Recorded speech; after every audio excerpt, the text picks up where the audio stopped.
Today, we will discuss the first production operations, costs, and profits. Now that we have looked at consumers' decisions in more detail, it is time to look at the decisions made by firms. Firms' decisions are driven by their ultimate objective, maximizing profits. To maximize profits, we must consider the firm's costs and revenues. First, we will review the firm's costs. Firm costs are first split into two types, implicit and implicit costs. Our first learning objective is determining whether a cost is implicit or explicit. Our second objective is the distinction between accounting and economic profits. Our third objective is to understand the firm's production operations.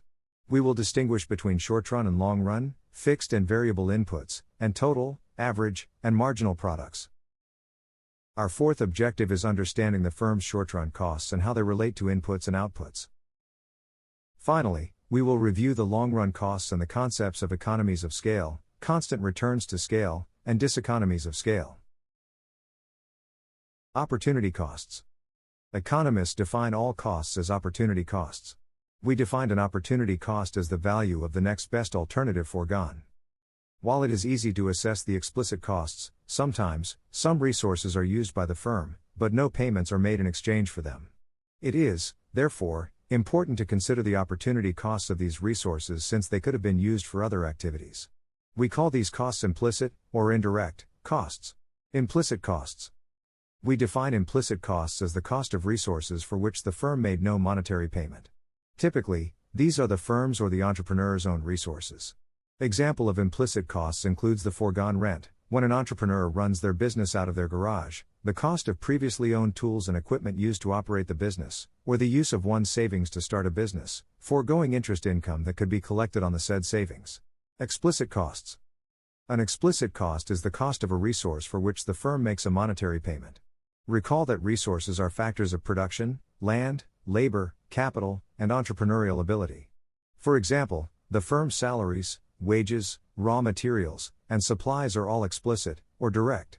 Total economic costs. Total economic costs are calculated as the sum of explicit and implicit costs. This is necessary to ensure that the operation's full opportunity costs are considered. Economic profit versus accounting profit. To calculate the firm's profit, you must consider both the cost and the revenue. The firm's total revenue is calculated as the firm's products, or services, price times the quantity sold. TR equals P times Q. Economists and accountants are concerned with different types of costs. While economists consider both explicit and implicit costs in calculating the firm's profits, accountants only consider one type of cost, the direct or explicit costs. For this reason, we must consider two different types of profit, economic profit, and accounting profit. Economic profit. Economic profit is calculated as total revenue minus total costs, where total costs equals explicit plus implicit costs. Accounting profit is calculated as total revenue minus explicit costs. Let's consider a firm with $15,000 in revenues, $12,000 in explicit costs, and $4,000 in implicit costs. The accounting profit for this firm is $15,000 minus $12,000, which equals $3,000. The economic profit would be $15,000 minus $12,000 plus $4,000, which equals negative $1,000.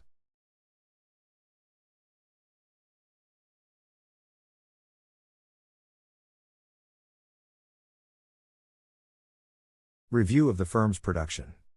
After reviewing the costs and profits for the firm, it is important to look at the source of these costs and profits, the production operations. To do this, we must analyze the relationship between inputs and outputs, the revenues derived from the outputs, and the cost of inputs used to produce the outputs. Firms combine and transform inputs into outputs, and the relationship between inputs and outputs depends on the time horizon selected for the analysis. We will typically look at the short and long-run relationship. Before looking at the short and long-run relationship, let's review the types of inputs the firm uses. The firm's output is produced using fixed and variable inputs. Fixed inputs are inputs whose quantities will remain the same as output changes. Examples of fixed inputs are the factory facility, a tool, or a piece of equipment. Variable inputs are inputs whose quantities will increase as output increases. Examples of variable inputs include labor, raw materials, and supplies. Now that we define the types of inputs the firm uses, let's define the short run. The short run is the time period during which at least one production input remains fixed, while other inputs can be changed. The short run is, therefore, not defined in days, months, or years. Typically, a piece of fixed equipment such as a tool, machine, or facility will have a fixed capacity for some time, and this tool, equipment, or facility will keep the firm in the short run during that time. In the short run, we can assess the total output, or total product, the average product, and the marginal product. The total product.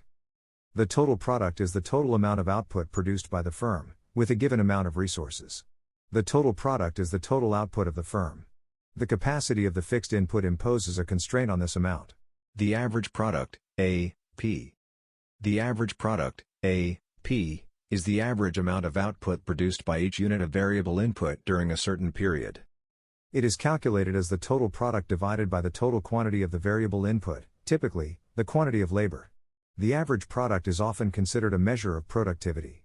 The marginal product, MP. We define the marginal product as the additional unit of output produced from using one more unit of the variable input. The variable input often used here is labor. MP equals the change in total product divided by the change in the variable input. Suppose you are given two pieces of information for a sandwich shop: the labor, the number of employees, and the total product, the number of sandwiches produced. You must find the sandwich shop's marginal and average products. We can use the MP formula to determine each new worker's marginal product or contribution to the output. Notice that the marginal product increases from 16 to 30 from the first to second worker. This increase is due to increased specialization, as adding more employees improves the productivity of each worker. However, this productivity improvement is not endless. There will come a time when productivity will decline, as too many employees have been hired. This phenomenon is called diminishing returns. Diminishing marginal returns. Diminishing returns set in when adding a worker does not improve the firm's productivity. It is observed when the firm's marginal product decreases instead of increasing as an additional worker is added. In our table, we can see that diminishing returns set in after the second worker is added. Marginal product declines from 30 to 24. Typically, the marginal product will increase until the point of diminishing returns is reached. From this point onward, the marginal product will continuously decline. Note that the average product will increase, as long as the marginal product is higher than the average product. It will decline as soon as the marginal product falls below the average product. This happens because the added worker's smaller contribution lowers the entire firm's productivity. The average product is the key indicator of productivity. Relationship between input, output, and cost. In the short run, costs are associated with inputs. Fixed costs are associated with fixed inputs, and variable costs are associated with variable inputs. Total fixed costs, TFC. Total fixed costs are fixed input costs such as the facility, the tools, and the equipment. These costs do not change as output changes, increase, or decrease, in the short run. Fixed costs are constant throughout the short run period. On a graph, the total fixed cost will show as a horizontal line, with the vertical axis intercept being the amount of the total fixed cost.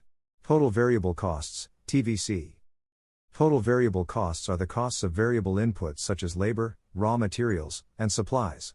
Since variable inputs increase as output increases, total variable costs will increase with increased output.